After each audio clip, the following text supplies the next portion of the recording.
నైరుతి బంగాళాఖాతంలో ఏర్పడిన ద్రోణి ప్రభావంతో ఆంధ్రప్రదేశ్లో పలు ప్రాంతాలలో వర్షాలు కురుస్తున్నాయి. గురువారం రాష్ట్రంలోని 9 జిల్లాలలో పిడుగులతో కూడిన తేలికపాటి నుంచి మోస్తారు వర్షాలు కురిసే అవకాశం ఉందని వాతావరణ శాఖ హెచ్చరించింది.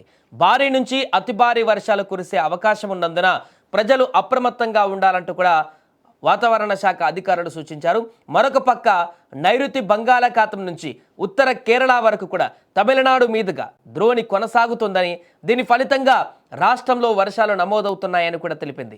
ద్రోణి ప్రభావంతో ఇవాళ కృష్ణా, ప్రకాశం, నెల్లూరు, అనంతపురం, శ్రీ సత్యసాయి, కడప, అన్నమయ్య, చిత్తూరు, తిరుపతి జిల్లాలలో అక్కడక్కడ పిడుగులతో కూడినటువంటి వర్షాలు పడతాయని అంచనా వేశారు.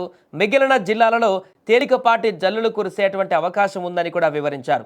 సో వర్షాల సమయంలో ప్రజలు జాగ్రత్తగా ఉండాలని, అకస్మాత్తుగా ఉరుములు మెరుపులతో వర్షం పడుతున్నప్పుడు ఎట్టి పరిస్థితుల్లో కూడా చెట్ల కింద కానీ ఆశ్రయం పొందవద్దని రాష్ట్ర విపత్తుల నిర్వహణ సంస్థ మేనేజింగ్ డైరెక్టర్ ప్రకాష్ జైన్ హెచ్చరించారు.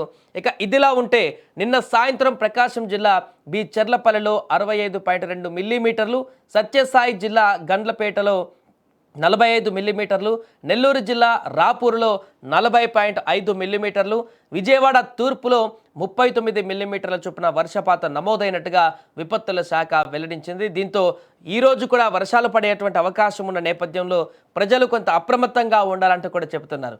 వరుసగా గత కొన్ని రోజులుగా ఏదో ఒక చోట వర్షాలు కురుస్తూనే ఉన్నాయి ఆంధ్రప్రదేశ్లో. ముఖ్యంగా ఈ తుఫాన్ వచ్చినటువంటి తర్వాత అంతకుముందు కూడా వర్షాలు పడ్డాయి.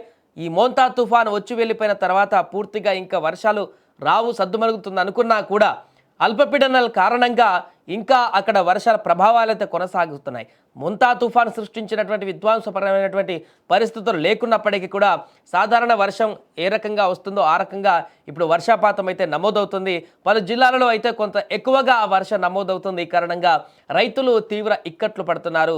ఇప్పటికే తుఫాన్ సృష్టించినటువంటి విలయానికి చాలామంది రైతులు అల్లకల్లోలంగా మారిపోయారు. వారి యొక్క పంట అంతా కూడా పూర్తిగా నష్టాలకు వెళ్ళిపోయి ఆవేదనకు గురవుతున్నటువంటి పరిస్థితి ఉంది.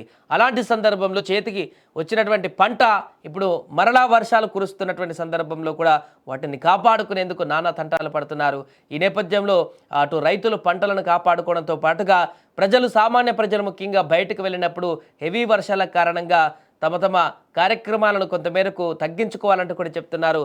అక్కడక్కడ కొంత ఫ్లాష్ రైన్స్ లాగా వచ్చేటువంటి అవకాశం ఉంటుంది కాబట్టి ఊహించిన విధంగా వర్ష ప్రభావం పెరిగేటువంటి అవకాశం ఉంటుంది. కాబట్టి ఈ నేపథ్యంలో ప్రతి ఒక్కరు కూడా వర్షాలు పడే సమయంలో ముఖ్యంగా అత్యవసరమైతే తప్ప బయటికి వెళ్లకుండా ఉంటేనే బాగుంటుందంటూ కూడా చెప్తున్నారు. ఎందుకంటే ఇది ఉరుములు, మెరుపులు, పిడుగులతో కూడినటువంటి వర్షం కాబట్టి పిడుగులు ఎక్కువగా ఉండేటువంటి అవకాశం ఉంటుంది. కాబట్టి ఆ సమయంలో బయట ఉంటే ప్రాణాలకే ముప్పు ఉండేటువంటి అవకాశం ఉంటుంది. కాబట్టి ఖచ్చితంగా ఈ వర్షాలు పడేటువంటి సమయంలో అయితే కొంత జాగ్రత్తలు తీసుకోవాలని చెప్తున్నారు. ఏదేమైనా కూడా మరొకసారి ఈ యొక్క 9 జిల్లాల మేరకు కొంత వర్ష ప్రభావం అధికంగా ఉండబోతుంది ఆంధ్రప్రదేశ్లో.